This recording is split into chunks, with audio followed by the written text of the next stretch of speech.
Hello hello hello hello hello hello. हाँ जी भाई, जय हिंद सभी बच्चों को। चलिए जी। तो कहाँ तक हो गया था हमारा टॉपिक लास्ट में?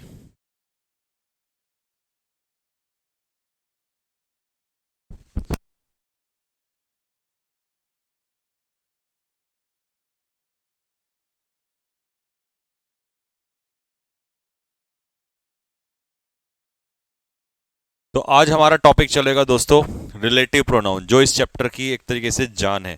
अगर आपने ये रिलेटिव प्रोनाउन सीख लिया तो फिर आपकी आधी समस्याएं दूर हो जाएंगी। एक बार जरा लिख के बताइए, क्या मेरी आवाज आ रही है?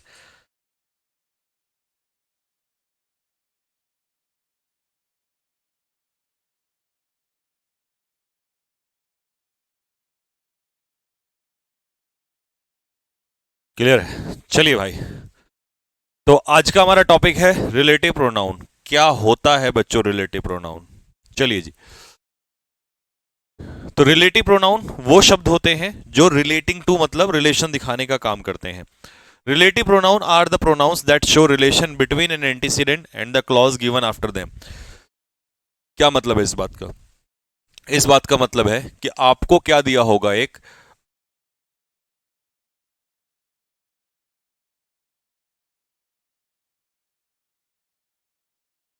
Antecedent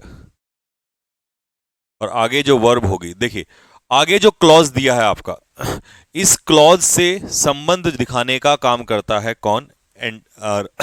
antecedent. एंटीसीडेंट का संबंध इस वर्ब से यानी कि क्लॉज से दिखाने का काम करता है। और ये जो संबंध दिखाने का काम करता है, इस का नाम है, जो ये वर्ड संबंध दिखाने का काम करता है, इस वर्ड का नाम है रिलेटिव प्रोनाउन। ठीक है? तो रिलेटिव प्रोनाउन वो वर्ड होता है जो रिलेशन दिखाता है। क्या दिखाता है भाई? रिलेशन, यानी कि संबंध दिखाता है। किस किस के बीच में? रिलेटिव प्रोनाउन से पहले दिए गए एंटीसीडेंट के बीच में और उसके आगे दी हुई वर्ब, इन दोनों के बीच में रिलेशन दिखाने का काम करता है। ठीक है? यह है रिलेटिव प्रोनाउन का काम। जैसे सपोज करिए मैंने आपसे कहा that I have two cars are costly, जो बहुत महंगी हैं। तो अगर मैं आपसे पूछूं कि ये आर किसके लिए आया, तो कार्स के लिए आया।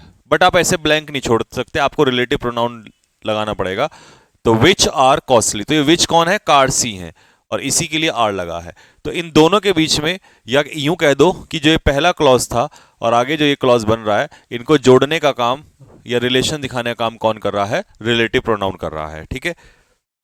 तो ये होता है भाई रिलेटिव प्रोनाउन। आगे पिक्चर मैंने यहां बना दी है कि रिलेटिव प्रोनाउन रिलेशन दिखाता है एंटीसीडेंट। अच्छा, रिलेटिव प्रोनाउन से पहले जो ये नाउन या प्रोनाउन होता है, इसे हम एंटीसीडेंट भी कहते हैं। और इसके बाद आगे जो क्लॉज होता है, इन दोनों में रिलेशन रिलेशन दिखाने का काम करता है कौन? ये आपका रिलेटिव प्रोनाउन। ठीक। नेक्स्ट, हु हुम विच दैट एटसेट्रा, ये सब क्या कहलाते हैं? रिलेटिव प्रोनाउन कहलाते हैं, जो हम अभी इसके अंदर पढ़ेंगे। सबसे पहला है आपका हु वर्सेस हुम। क्या फर्क होता है जी हु और हुम के अंदर? चलिए जी देखते हैं आगे चल के हु और हुम में क्या डिफरेंस है। पहला, हु का इस्तेमाल आप तब करोगे जब, पहले तो सबसे पहले जो एंटीसीडेंट, यानी कि रिलेटिव प्रोनाउन से पहले जो एंटीसीडेंट है वो पर्सन होना चाहिए। अगर वो पर्सन है तभी आप हु या हुम लगाओगे। और दूसरी बात, अगर आपको सब्जेक्ट की जरूरत होगी तो आप हु लगाओगे। लेकिन अगर आपको सब्जेक्ट की ना होके ऑब्जेक्ट की जरूरत होगी तो आप हुम लगाओगे। और एंटीसीडेंट यहां भी पर्सन होना चाहिए, यानी कि हुम तभी लगेगा जब एंटीसीडेंट पर्सन होगा, हु तभी लगेगा जब आपका एंटीसीडेंट पर्सन होगा। ठीक है मेरे भाई? तो हु और हुम तब लगते हैं जब आपको एंटीसीडेंट पर्सन दिया हो। ठीक। विच, विच कब लगता है? विच लगता है नॉन लिविंग में। अगर आपका एंटीसीडेंट नॉन लिविंग है तो आप उसमें क्या लगा दोगे? विच लगा दोगे। ठीक है? और ये विच दोनों का काम करता है, सब्जेक्ट का भी और ऑब्जेक्ट का भी। ये हु हुम की तरह अलग अलग नहीं होता कि हु अलग है सब्जेक्ट और हुम अलग है ऑब्जेक्ट। ठीक है? क्लियर है यहां तक? अच्छा जी। तो अभी इसमें मैं पहले आपको इसके एग्जाम्पल देता हूं। किसके? हु और होम के एग्जाम्पल। विच, एक सेकेंड, हु, होम। हाँ, चलो अब मैं आपको दो तीन एग्जाम्पल देता हूं। बताइएगा जरा मुझे, पहला एग्जाम्पल क्या आंसर आएगा? First, I have two daughters,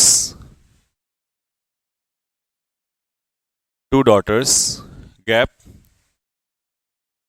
are in 10th class, जो 10वीं कक्षा में है। नेक्स्ट, दूसरा, I met Rahim, gap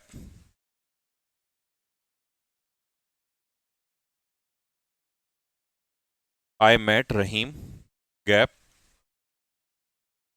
I know very well.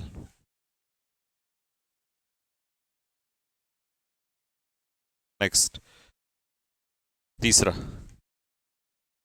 I have two daughters,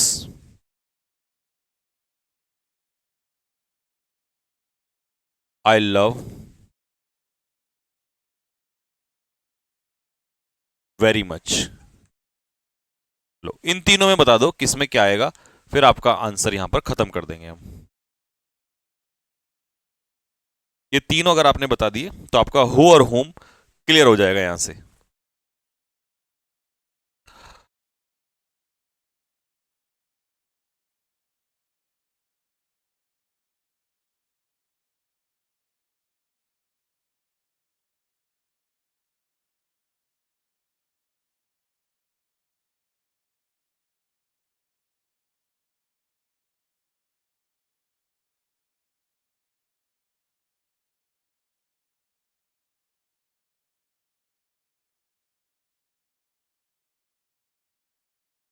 first में हु, हाँ ठीक है, लेट्स सी, चेक करो। पहले में क्या आएगा?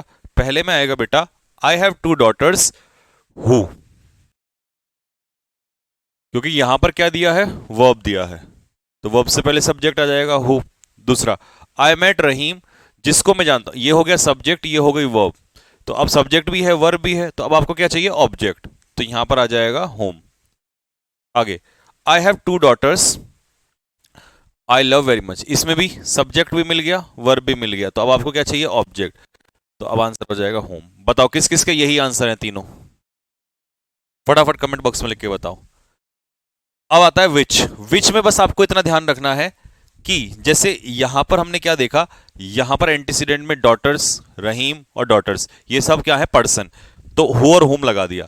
लेकिन इसमें क्या देखना है आपको? जैसे उसने कहा आई हैव एन आइडिया, मेरे पास एक आइडिया है जो आपकी जिंदगी बदल देगा, तो आपको आइडिया के लिए रिलेटिव प्रोनाउन लगाना है। यहां पर आपको कार के लिए रिलेटिव प्रोनाउन लगाना है।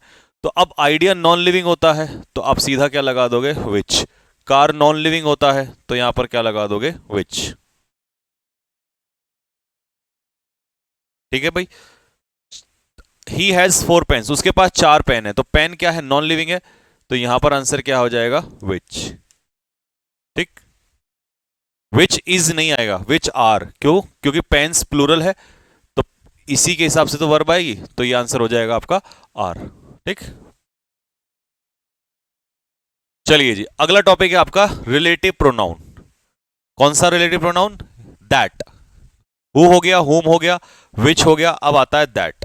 देखिए, इसको समझने के लिए आपको एक पिक्चर का सहारा लेना पड़ेगा, क्योंकि पिक्चर सबसे अच्छी चीज होती है। देखिए, रिलेटिव प्रोनाउन दैट तब इस्तेमाल होता है जब उसका एंटीसीडेंट एक तो हो पर्सन और एक हो नॉन लिविंग या एनिमल में से। जैसे अगर सिर्फ पर्सन होता था तो हम लगाते थे हु या हुम, अगर नॉन लिविंग होता था तो हम लगाते थे विच।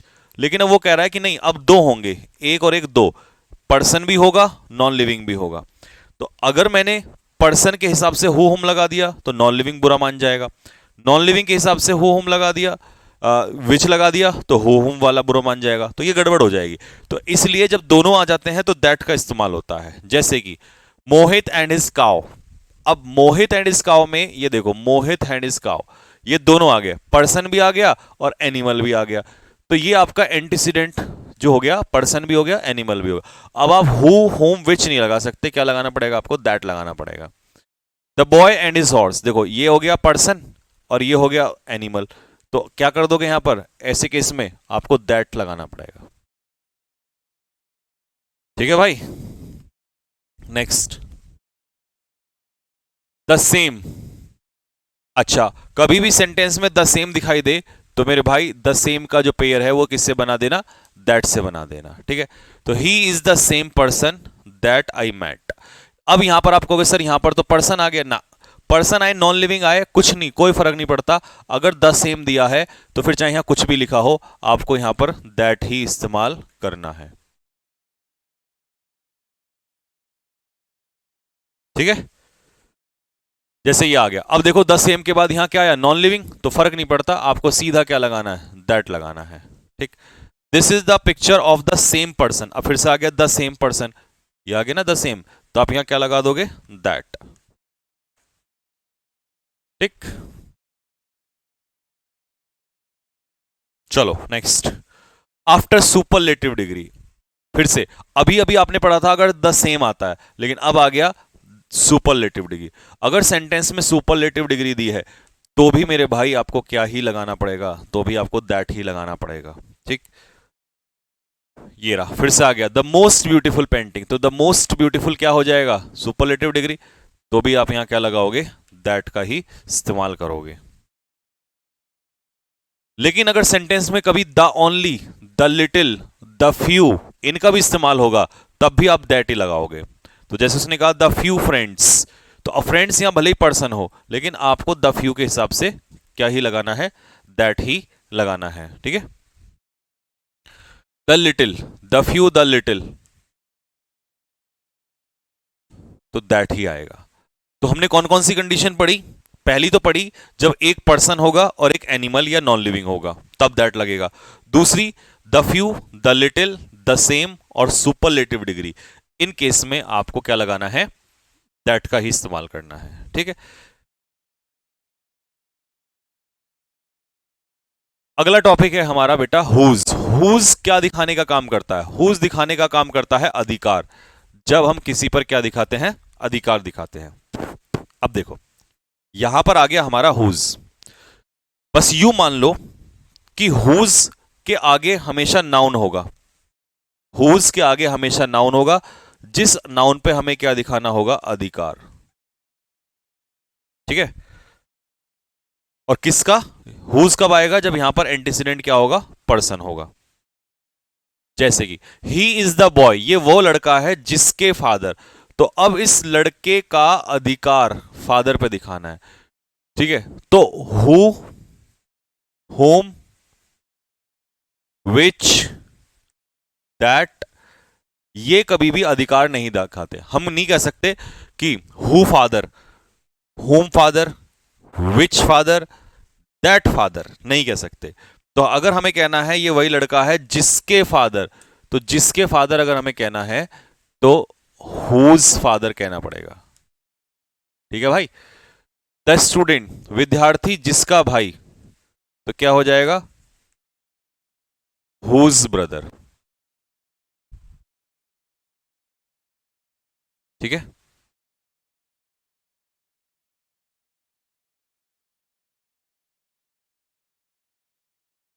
ठीक हो गया, यहां तक क्लियर हो गई सभी को बात।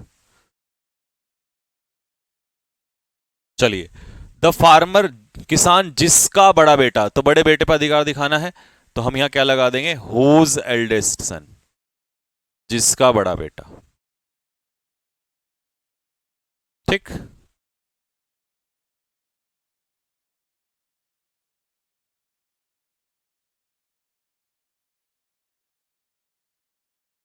नेक्स्ट, तो ये था आपका relative pronoun.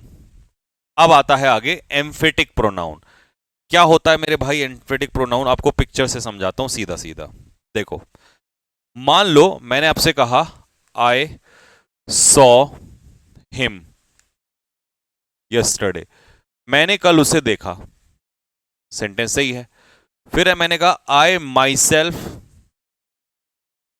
Saw him yesterday, तो मैंने पूछा बेटा इन दोनों में डिफरेंस क्या है, तो आप कहोगे सर फर्क तो कुछ भी नहीं है, बस माई सेल्फ लिख गया। तो इसका मतलब है आई सॉ हिम, मैंने उसे देखा। आई माई सेल्फ सॉ हिम, इसका मतलब है मैंने खुद ने उसे देखा। तो ये माई सेल्फ सिर्फ आई को क्या कर रहा है, एम्फेसाइज कर रहा है, जोर डालने का काम कर रहा है। भाई मैंने कहा मैंने देखा, मैंने खुद ने देखा, तो बात तो एक ही हुई, बस आप जोर डालने का काम करो कि मैंने खुद ने देखा, किसी और ने नहीं देखा। तो इसका मतलब ये यहां पर जोर डालने का काम कर रहा है। और जब my self, himself, your self किसी सब्जेक्ट को एम्फेसाइज करते हैं तो उन्हें कहते हैं एम्फेटिक प्रोनाउन। क्या कहते हैं, एम्फेटिक प्रोनाउन कहते हैं।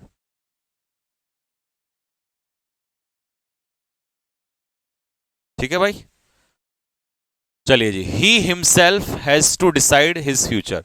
तो यहां पर जो हिमसेल्फ है वो ही को क्या कर रहा है, एम्फेसाइज कर रहा है। तो ये हो गया आपका एम्फेटिक प्रोनाउन। यहां पर माई सेल्फ आई को क्या कर रहा है, एम्फेसाइज कर रहा है। तो ये हो गया आपका एम्फेटिक प्रोनाउन। यहां पर जो देमसेल्व्स है वो किस किस को एम्फेसाइज कर रहा है, एक तो सेंट्रल गवर्नमेंट को और एक स्टेट गवर्नमेंट को। तो इसका मतलब ये हो गया आपका एम्फेटिक प्रोनाउन। ठीक, क्योंकि अगर सेंट्रल गवर्नमेंट सिंगुलर होती तो इटसेल्फ आता, ये अकेली होती तो इटसेल्फ आता, लेकिन दोनों मिल गए तो देमसेल्व्स, क्योंकि ये प्लूरल के लिए आता है। द एक्टर हिमसेल्फ, ये हिमसेल्फ किसके लिए आया, एक्टर के लिए आया। तो ये हो गया आपका सब्जेक्ट। तो ये आ गया आपका एम्फेटिक प्रोनाउन। ठीक है सर, पता कैसे चलेगा कि हुज आना है या नहीं आना है? रुको एक सेकंड।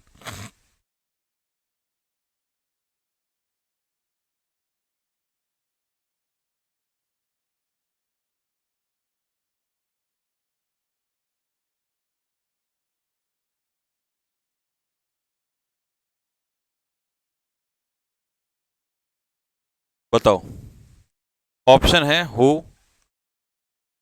होम, विच, हुज। बताओ भाई बताओ, कौन सा आएगा?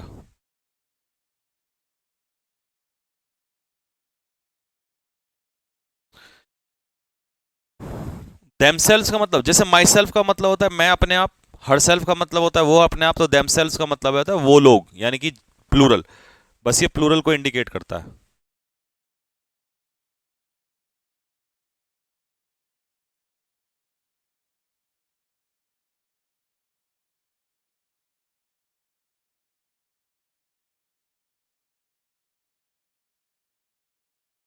एम्फेटिक प्रोनाउन ट्रांसलेट करके बताइए तो जरा।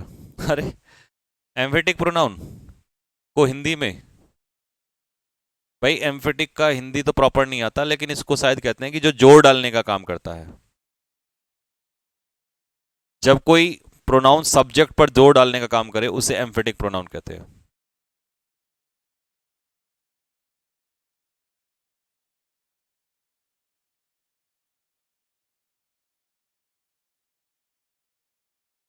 एक भी बच्चा ऐसा नहीं है इस क्लास में जो मुझे इस समय दिख रहा है कि जो इसका आंसर हु, हुम या विच लगा रहा हो। सभी इसका आंसर जो है वो दैट लगा रहे हैं। ठीक है, अच्छा, अब एक बात बताइए, और इसका कारण क्या है? ये होता है सब्जेक्ट, ये होता है ऑब्जेक्ट, और ये सब्जेक्ट और ऑब्जेक्ट दोनों का काम करता है। उसने कहा मैंने एक स्टूडेंट को पढ़ाया जिसके फादर, क्या यहां पर अगर मैं कहूं आपसे आई फादर सही होगा? नहीं। क्या मैं कहूं मी फादर? नहीं। क्या मैं कहूंगा माय फादर? सही है। तो ये आई सब्जेक्ट और मी ऑब्जेक्ट, तो सब्जेक्ट और ऑब्जेक्ट तो लग ही नहीं सकता। आपको लगाना है एक तरीके से एडजेक्टिव, यहां पर पॉजेसिव एडजेक्टिव। और पॉजेसिव एडजेक्टिव का मतलब है जो किसी नाउन पर क्या दिखा सके, अधिकार दिखा सके। और अधिकार का काम ना तो हु करता, ना होम करता, ना विच करता, हुज करता है। तो इस स्टूडेंट के फादर दिल्ली पुलिस में है, तो इस स्टूडेंट का अधिकार फादर पे दिखाना है, तो हमें क्या लगाना पड़ेगा, यहां पर हुज लगाना पड़ेगा, हुज फादर। लो, ये तो गधे को भी समझ में आ जाएगा, इतना आसान सा है। ठीक है भाई, तो एम्फेटिक प्रोनाउन वो प्रोनाउन होते हैं, हिंदी में समझ लो इसको, एम्फेटिक प्रोनाउन वो प्रोनाउन होते हैं जो किसी सब्जेक्ट पर क्या काम करते हैं, जोर डालने का काम करते हैं।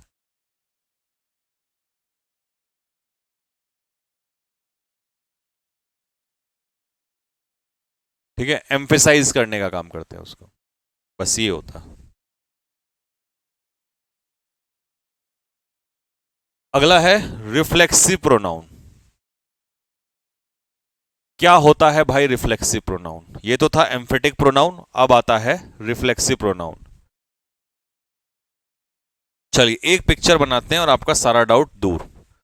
आप मुझे एक बताइए, आपने ये वाली पिक्चर बहुत देखी होगी। मान लो ये क्या है, एक मिरर है, एक ग्लास है, पीछे से इसको हमने, अभी रुको जरा, मान लो सपोज करो यहां से एक लाइट जो है वही आई, ये आगे निकल जाएगी एज इट इज सीधा। लेकिन अगर मैं इसको पीछे से ऐसे पोत दूं, यहां पर बंद कर दें इसको, पेंट कर दें इसको, तो अब ये लाइट क्या होगी, वापस रिफ्लेक्ट हो जाएगी। रिफ्लेक्ट, रिफ्लेक्ट का मतलब होता है कि किसी चीज का वापस मुड़ के वहीं आ जाना, ठीक है, इसे रिफ्लेक्ट कहते हैं। और रिफ्लेक्ट से ही बनता है रिफ्लेक्सिव। ठीक, तो ऐसा कुछ समझिए, जैसे मान लो मैंने आपसे कहा आई हेल्प्ड हर, मैंने उस लड़की की सहायता की।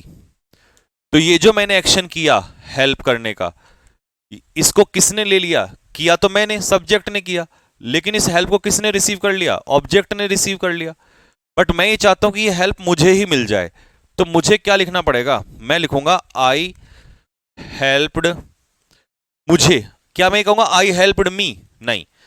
जब भी सब्जेक्ट के पास एक्शन जाना होगा तो आपको ऑब्जेक्टिव केस नहीं लगाना, आपको लगाना है reflexive pronoun. I helped my self. अब माई सेल्फ का मतलब है ये हेल्प किसके पास चली गई? सब्जेक्ट के पास। तो जब कोई एक्शन वापस सब्जेक्ट के पास चला जाए तो उसमें हम रिफ्लेक्सिव प्रोनाउन का काम करते हैं।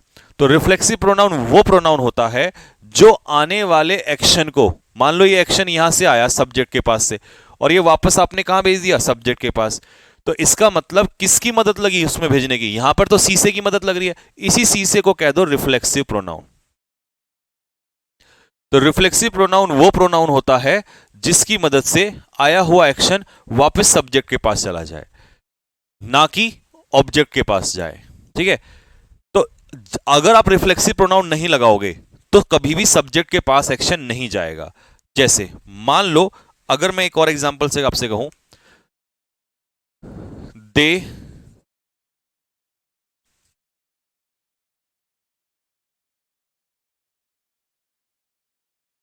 सॉ आ बॉय, उन्होंने एक लड़के को देखा। तो ये जो एक्शन हुआ ये किसके पास चला गया? ऑब्जेक्ट के पास चला गया। लेकिन अगर मैं कहूं दे इंजॉयड, उन्होंने इंजॉय किया, किया किया किसी और को नहीं इंजॉय कराया, खुद को इंजॉय कराया, तो दे इंजॉयड देमसेल्व्स। अब देमसेल्व्स का मतलब है ये इंजॉय का एक्शन कहां चला गया? सब्जेक्ट के पास। तो जब भी कभी एक्शन वापस सब्जेक्ट के पास भेजना हो तो आप किसका इस्तेमाल करते हैं? रिफ्लेक्सिव प्रोनाउन का। तो यहां पर रिफ्लेक्सिव प्रोनाउन का इस्तेमाल हुआ, यहां पर भी रिफ्लेक्सिव प्रोनाउन का इस्तेमाल हुआ। तो ये होता है आपका रिफ्लेक्सिव प्रोनाउन। इस पिक्चर से सारे डाउट आपके क्लियर हो जाएंगे। ठीक, और यहां लिखा है रिफ्लेक्सिव प्रोनाउन वो प्रोनाउन होते हैं, हिंदी में इसलिए लिखा है मैंने, जो एक्शन को वापस सब्जेक्ट को लौटा देते हैं। ठीक है, एक्शन कहां चला जाता है? वापस सब्जेक्ट के पास चला जाता है। ठीक है, ये होते हैं रिफ्लेक्सिव प्रोनाउन। जैसे कि कौन कौन से होते हैं? वही एम्फेटिक प्रोनाउन ही यहां पर रिफ्लेक्सिव प्रोनाउन का काम करते हैं। My self, him self, your self, them self, it self, one self, मतलब सेल्फ और सेल्फ जिनमें लगता है। रिफ्लेक्सिव प्रोनाउन वर्ब के बाद यूज होते हैं। अच्छा, तुम में से कोई बच्चा ये कह सकता है कि सर एक डाउट है, दोनों में डिफरेंस कैसे पहचानेंगे? तो अब मुझे एक बात बताओ, अगर कभी सब्जेक्ट के बाद my self, him self, your self लगाता हूं तो ये कौन से प्रोनाउन होंगे? और अगर कभी एक्शन को वापस भेजना हो और वर्ब के बाद my self, him self, your self लगाता हूं क्योंकि हमें एक्शन को वापस भेजना है, तो ये कौन से प्रोनाउन होंगे? इस पिक्चर से आपका ये डाउट भी खत्म है। लो जी, जिसके मन में आएगा वो डाउट भी नहीं रहेगा। बताओ जल्दी से। हो गया?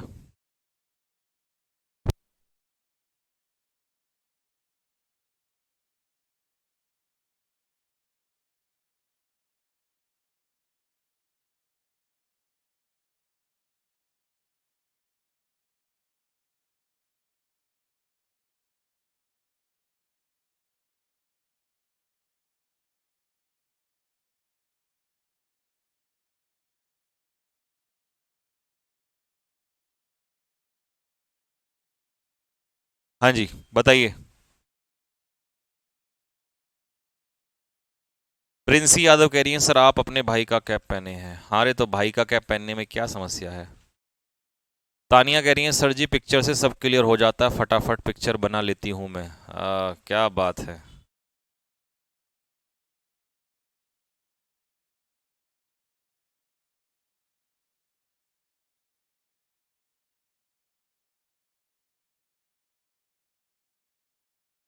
ये बताओ ऊपर वाला क्या है।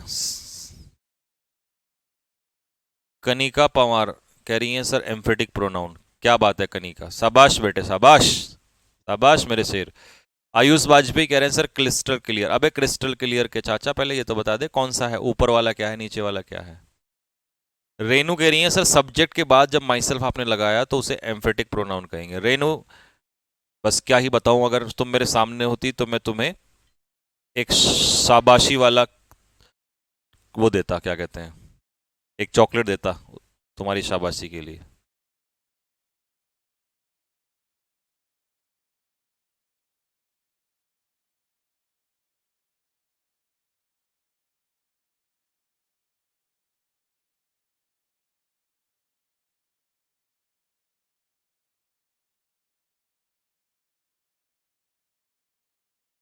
आदित्य कह रहा है sir emphatic pronoun reflexive pronoun. पहले में एम्फेटिक। अरे आदित्य क्या क्या चाह रहा है तू, चॉकलेट लेना चाह रहा है क्या, बता। हैं, ऐसे इतने अच्छे अच्छे आंसर देगा तो फिर मुझे चॉकलेट देने पे मजबूर हो जाऊंगा मैं। देखो, जब सब्जेक्ट के बाद एम्फेटिक, जब सब्जेक्ट के बाद ये माई सेल्फ हिमसेल्फ आएंगे तो इसका मतलब ये सब्जेक्ट को एम्फेसाइज कर रहे हैं ना। एम्फेसाइज केवल सब्जेक्ट को किया जाता है, तो इसे कहेंगे एम्फेटिक प्रोनाउन। ठीक है। अच्छा, लेकिन वर्ब के बाद अगर आएगा तो यहां तो एक्शन होगा ना, तो एक्शन को कौन भेजेगा, एक्शन को एम्फेटिक प्रोनाउन नहीं भेजेगा, एक्शन को भेजेगा रिफ्लेक्सिव प्रोनाउन। शाबाश भाई शाबाश। अब क्या है, कुछ ऐसी वर्ब होती हैं जिनमें से पेपर में कभी कभी दे देता है जिनके बाद रिफ्लेक्सिव प्रोनाउन आपको लगाना ही पड़ेगा। ठीक है, कौन कौन सी वर्ब होती हैं चलिए देख लेते हैं। पहला है रिकंसाइल, दूसरा है एब्सेंट, तीसरा है अप्लाई, चौथा है रिवेंज बदला लेना, पांचवा है अडेप्ट अपने आप को ढाल लेना, इंजॉय रिजाइन दे देना, एडजस्ट कर लेना, घमंड करना, एक्विट मतलब बिहेव करना किसी चीज के साथ, एडजस्ट अवेल फायदा उठाना, और एम्यूज मनोरंजित होना। इसमें से मैं चार वर्ब पे टिक लगाऊंगा, पेपर में इन चार से बाहर नहीं आएगा। ठीक है, क्यों मैं ऐसा क्यों बोल रहा हूं, क्योंकि यही चार बार बार रिपीट होती हैं। पहला तो अडेप्ट, दूसरा अवेल, तीसरा इंजॉय, और चौथा रिकंसाइल। बस इन चार को अपने दिमाग में रख लेना घोट के, तुम्हारा पेपर में अगर क्वेश्चन आएगा तो इसी में से आएगा, इसके अलावा नहीं आएगा। ठीक है, बस मेरे साथ पढ़ने का आपको यही बेनिफिट मिलेगा कि आपको मैं क्रीम क्रीम बता दूंगा कि भैया ये है, और ये सारा कुछ आता है 10-12 साल पढ़ने के बाद एक्सपीरियंस से।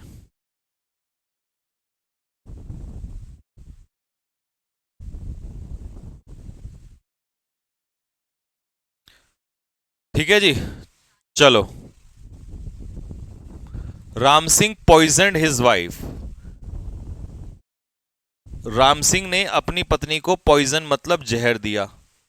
ठीक है जी, चलो, अपनी पत्नी को जहर तो दे दिया, अब उसके बाद क्या, Ram Singh poison his wife, तो ये जहर तो उसकी पत्नी ने ले लिया, लेकिन उसने खुद को भी दिया। अब अगर खुद को देगा तो कैसे देगा, ऑब्जेक्ट तो नहीं लगाना, खुद को देगा तो हमें रिफ्लेक्सिव प्रोनाउन लगाना पड़ेगा यहां पर। ठीक है, रिफ्लेक्सिव प्रोनाउन। ठीक, God helps those who help themselves. अच्छा जी, तो यहां पर हु से पहले दोज क्या है, प्लूरल है, प्लूरल है तो हिमसेल्फ नहीं आएगा, क्या आएगा, देमसेल्व्स आएगा। अच्छा बच्चों, रिफ्लेक्सिव प्रोनाउन का एक तरीका भी है, सुन लो। रिफ्लेक्सिव प्रोनाउन हमेशा सब्जेक्ट के अनुसार लगता है। ठीक है, अकॉर्डिंग टू सब्जेक्ट हम लगाते हैं रिफ्लेक्सिव प्रोनाउन। आप कहोगे सर कैसे, क्या कहना चाह रहे हो आप इस बात से, तो मैं कहूंगा जैसे आई है तो आई के हिसाब से क्या लगेगा, माई सेल्फ लगेगा। अगर ही है तो ही के हिसाब से क्या लगेगा, हिमसेल्फ लगेगा। अगर शी है तो शी के हिसाब से क्या लगेगा, हर सेल्फ लगेगा। अगर इट है तो इट के हिसाब से क्या लगेगा, इट सेल्फ लगेगा। अगर दे है तो दे के हिसाब से क्या लगाओगे? themselves लगाओगे। अगर वी है तो वी के हिसाब से क्या लगाओगे? ourselves लगाओगे। अगर शी है, शी तो लगा दिया ना, 3 और 3 6, कौन सा बचेगा? ही, शी, इट, यू।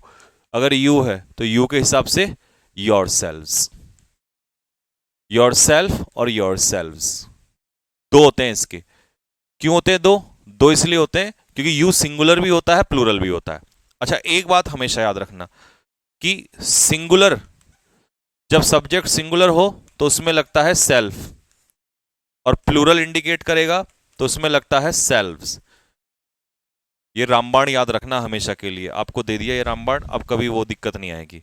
सिंगुलर के साथ लगाओगे सेल्फ और प्लूरल के साथ लगाओगे सेल्व्स। ठीक है जी। तो ये सेल्फ और सेल्व्स का डाउट आपका यहां पर खत्म हो जाना चाहिए।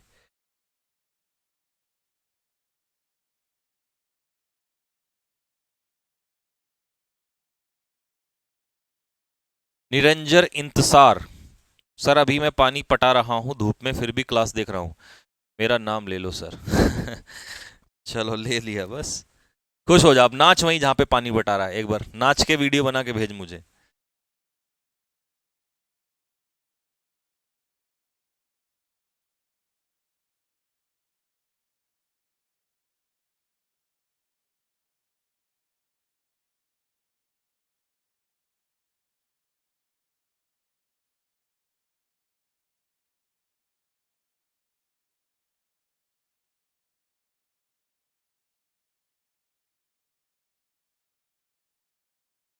नीतू सिंह कह रही है सर रात वाली क्लास क्या मैं स्टेनोग्राफर के लिए ले सकता? अरे क्या बात कर रहे हो नीतू जी, क्यों नहीं ले सकते, भर भर के लो। Time pass away very quickly when we were enjoying. अब देखो यहां पर जो सब्जेक्ट है वो क्या है? वी है। तो वी वर इंजॉइंग, वी के हिसाब से क्या लगाओगे? देमसेल्फ लगाओगे? नहीं, we were enjoying ourselves. The manager absented himself, अब मैनेजर के हिसाब से क्या आ जाएगा? हिमसेल्फ। मैनेजर सिंगुलर है ना, इसलिए। You should not absent yourself, तो यू के हिसाब से योर सेल्फ सही है। Many people can not adept themselves, अब पीपल क्या है यहां पर? प्लूरल नाउन है, तो पीपल के हिसाब से आ जाएगा themselves. I told him that I availed my self, तो आई के हिसाब से आ जाएगा माई सेल्फ। ठीक है। अच्छा, अब बहुत काम की बात सुनना जरा ध्यान से, मोस्ट इंपॉर्टेंट पॉइंट। अगर मैं कभी आपसे ये कहूं my self is Sanjeev Thakur, तो ये गलत है जो तुम स्पोकन में बोलते हो। इसीलिए स्पोकन और ग्रामर दोनों बहुत अलग अलग हो जाती हैं। ऐसा कहना सही है? बताओ इसका सही क्या होगा? है कोई तुम में से जो बता दे इस बात को? सही क्या होगा इसका? मैं भी तो देखूं जरा, कौन बताएगा इस चीज को।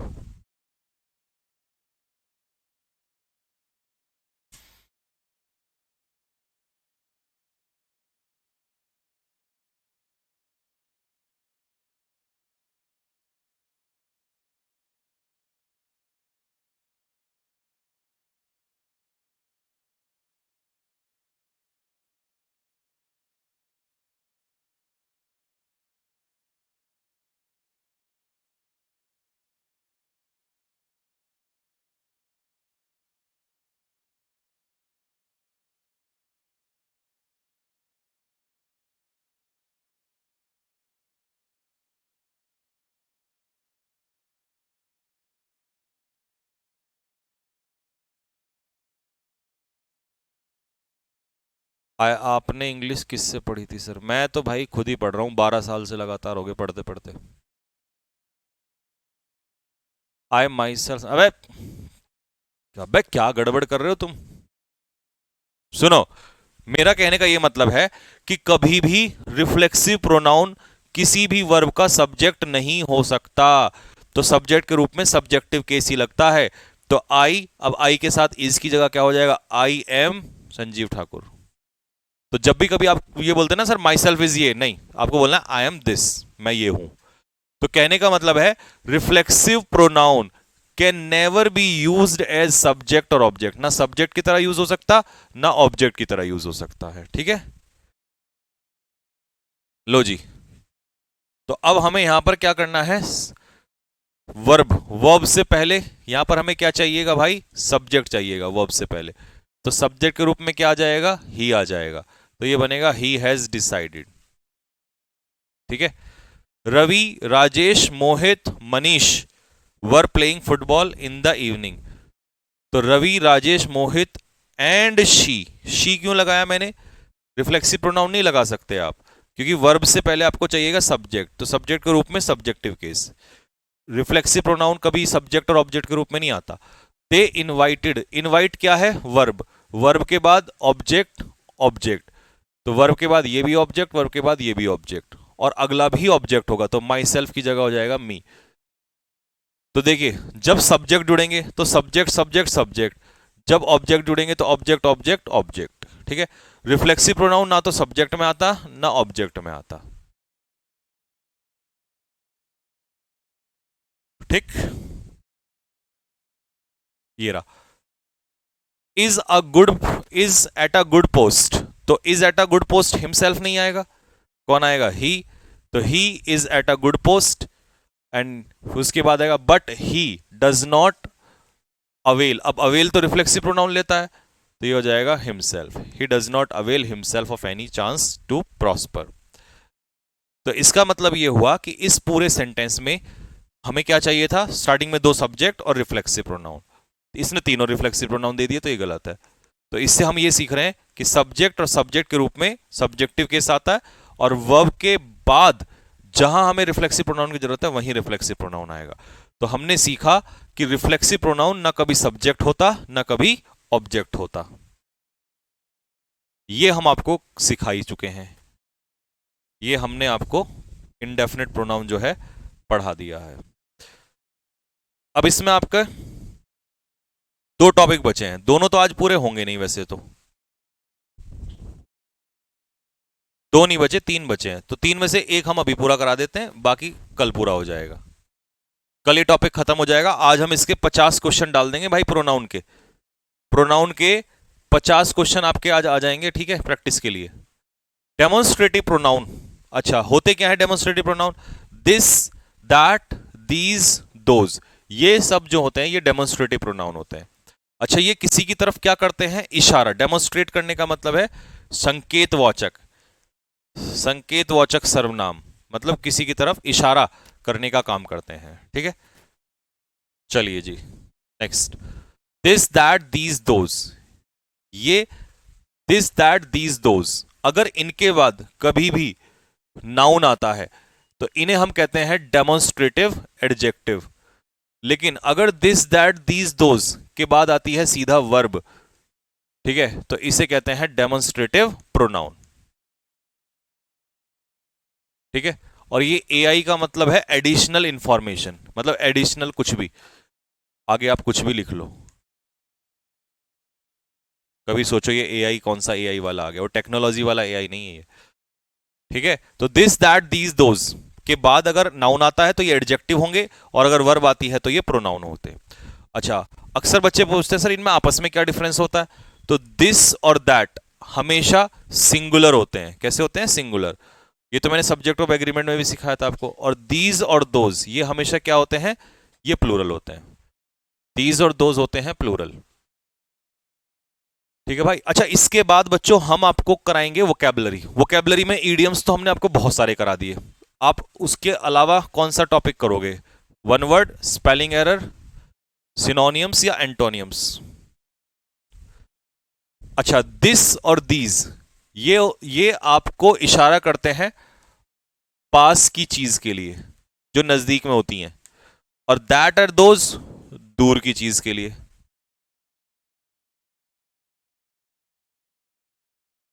ठीक है,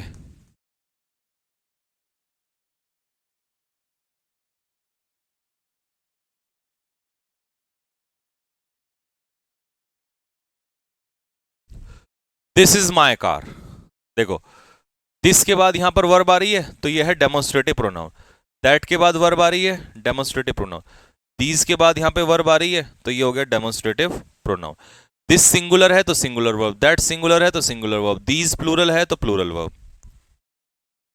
दोज आर ब्लू शर्ट्स, ये रहा, वर्ब आ गई सीधी तो डेमोन्स्ट्रेटिव प्रोनाउन।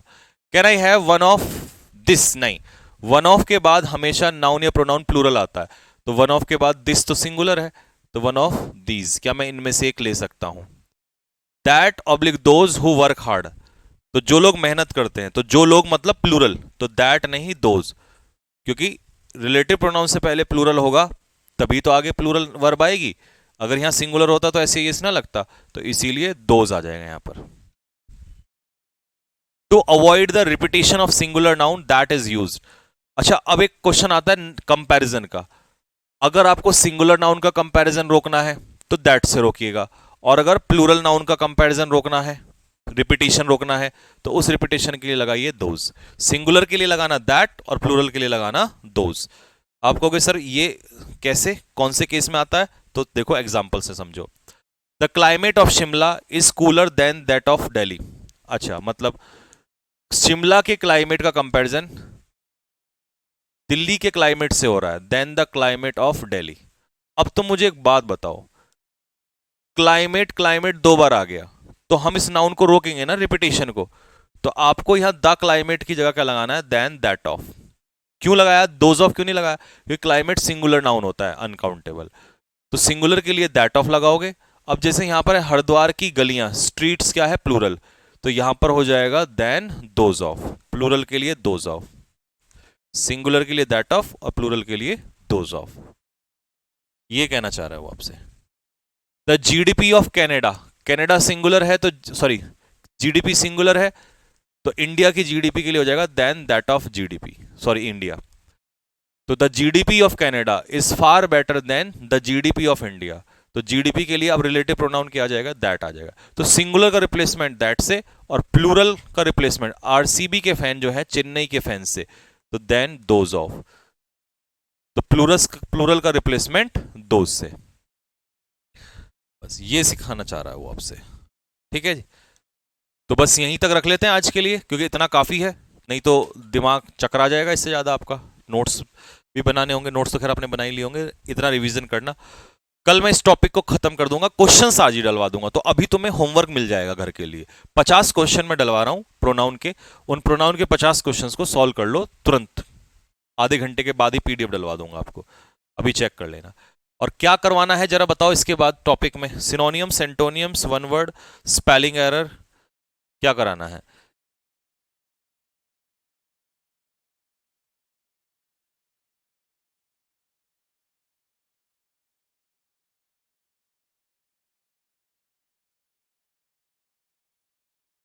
वोकैब में इंपॉर्टेंट चैप्टर करवाओ, वोकैब में इंपॉर्टेंट चैप्टर नहीं होता, वोकैब में इंपॉर्टेंट वोकैब होती हैं।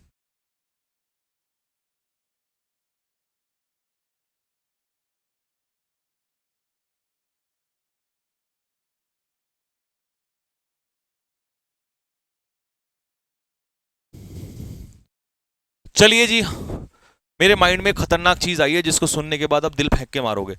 हम अगली क्लास में वोकैब नहीं करेंगे, इसके बाद चैप्टर के बाद PQRS करवा रहा हूं मैं पहले तुम्हें। अब जिसने कहा अरे ये तो दिल की बात पकड़ ली सर, दिल मार दो फेंक के फटाफट जल्दी से। तो अगली क्लास में मैं आपको PQRS दूंगा और उनका फिर सॉल्यूशन कराऊंगा, ठीक है, और फिर होमवर्क में प्रैक्टिस के लिए दे दूंगा आपको अलग से विद आंसर की PQRS, ठीक है। तो चलिए, मुझे पता था ऐसी कुछ चीजें डिमांड में थी, और फिर इसके बाद हम लोग फिर से जब चैप्टर स्टार्ट करेंगे और वो चैप्टर खत्म होगा फिर उसके बाद प्रैक्टिस कराऊंगा पैसेज की। तो इस तरीके से पैसेज और PQRS दोनों चीजें कवर करा दूंगा मैं आपका, ठीक है भाई। और क्योंकि वन वर्ड, ईडीएम, स्पेलिंग ये तो बहुत सारा हो गया, मैं काफी टाइम से करा ही रहा हूं आपको, और अभी टाइम भी है, ठीक है। देखा, दिल बता रहे हैं कि यही जरूरत थी आपको, ठीक है। तो मिलते हैं कल आप लोगों से इसी टाइम पे, तब तक के लिए सभी को जय हिंद। क्वेश्चंस जो 50 आगे मिलने वाले हैं इनको सॉल्व कर लेना फटाफट, ठीक है।